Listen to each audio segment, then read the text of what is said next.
del siglo XXI es hoy.com.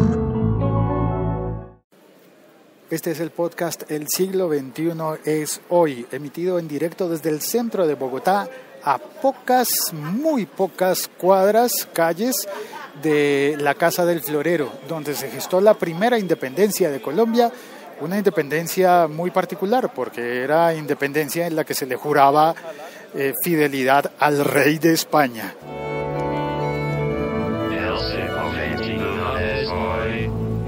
Así era en esa época, pero bueno, ese es otro tema. Ese es otro tema. Hoy voy a hablar de un artículo muy interesante en Firewire, escrito por Manu Contreras. Espero encontrar el tweet de él para darle el crédito correspondiente. No voy a leer el artículo, aunque estuve tentado, más bien voy a ponerlo en la descripción y voy a hacer un comentario extra adjunto al artículo para ver si de repente te interesa el tema y te animas a leerlo y a comentarlo también conmigo.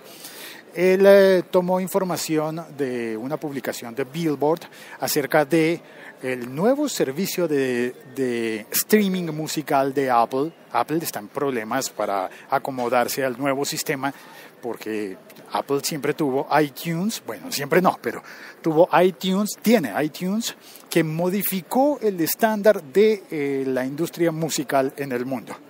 Es decir, antes la gente compraba discos, sí, cassettes, LPs, cosas de ese estilo. Y ahora, y luego, con la aparición de iTunes, pues se modificó todo eso y la gente empezó a hacer descargas legales, compradas a 99 centavos de dólar por canción, o a $9.99 por disco, por release. Ya uno no puede decir un disco, pues porque no es redondo, no tiene forma de disco, pero sí es, digamos, que una colección de canciones, lo que se suele llamar release, una publicación, un álbum, álbum era la palabra. Ok, entonces Apple modificó y fue el rey, o ha sido el rey, pero con el modelo de Spotify, bueno, también de Deezer y de Rdio y de todas esas plataformas, Napster, ahora en su era legal como parte de Rhapsody. Para quien no conoce en detalle, se han nombrado varios servicios de streaming musical, es decir, servicios en los que pagas una suscripción que te permite oír toda la música posible, toda música, pagando solo la suscripción y no descargando los archivos.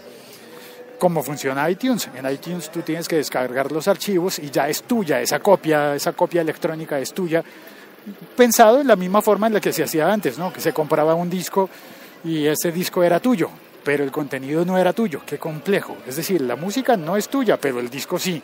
¿Cómo así? Yo lo compré. Sí, es complejo. Es decir, tú compras el disco es tuyo, lo puedes utilizar, pero la canción que está grabada no es tuya, es del autor y no dejará de ser del autor nunca. Por eso el autor, a propósito, el señor está vendiendo códigos, son leyes, sí. Suena complejo, pero es más o menos como que tú compras el libro de poemas, pero nunca el poema va a ser tuyo. El tuyo es el papel, pero no las letras, porque las letras siguen siendo siempre del que las escribió y del que se las inventó. Derechos de autor y de propiedad intelectual. Enredadísimo, ¿verdad? Bueno, el caso es que ahora, en lugar de comprar discos, tú puedes pagar en la tarifa completa de $9.99, es decir, con lo que antes comprabas un disco de un álbum en iTunes, ahora puedes pagar un mes entero de oír música en Spotify o cualquiera de los servicios de ese tipo. Apple tiene que salir pronto con el servicio, bueno, se supone que Apple va a salir pronto a competirle a Spotify con el servicio que le compró a Beats, es decir, con un servicio nuevo de Apple, para competir, ya no para vender los discos, los álbums, sino para vender la suscripción. Es decir, igual que Spotify, es decir, Apple sería competencia de Spotify.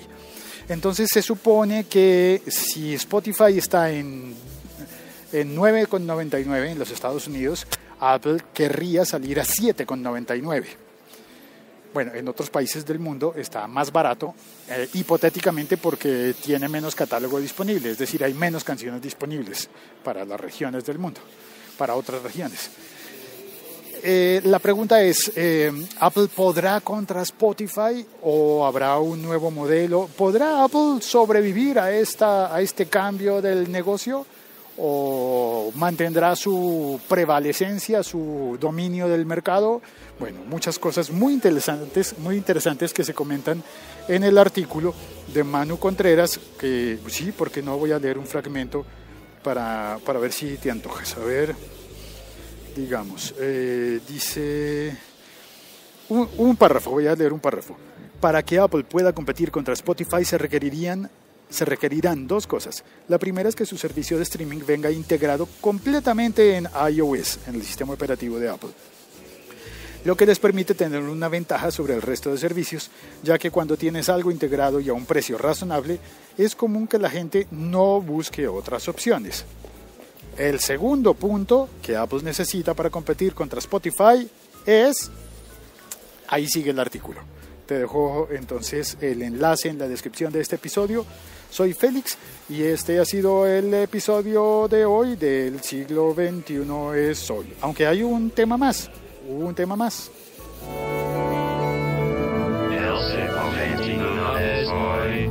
Y antes de decir ese tema más, saludo a Giovanni Ardila, que pasa a saludar y pregunta cómo están todos después del temblor. Bien, estamos temblados, estamos batidos, no abatidos, sino batidos, porque se nos movió la tierra.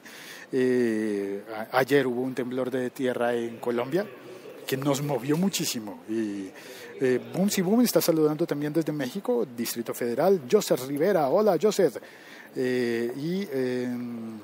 Dice, yo creo que todo depende del precio del servicio de Apple. Ok, mira, una cosa importante que se me olvidaba es que según el artículo de Manu Contreras, las compañías disqueras, las que tenían el control del negocio antes, en el siglo pasado, no estarían dispuestas a ceder los derechos para servicios que cobren menos de $9,99. Pues porque ellos quieren seguir ganándose todo el dinero, ¿no? Y en parte tienen la potestad de hacerlo. Bueno, eso es todo por los saludos y ahora va el anuncio. Espera, para la música.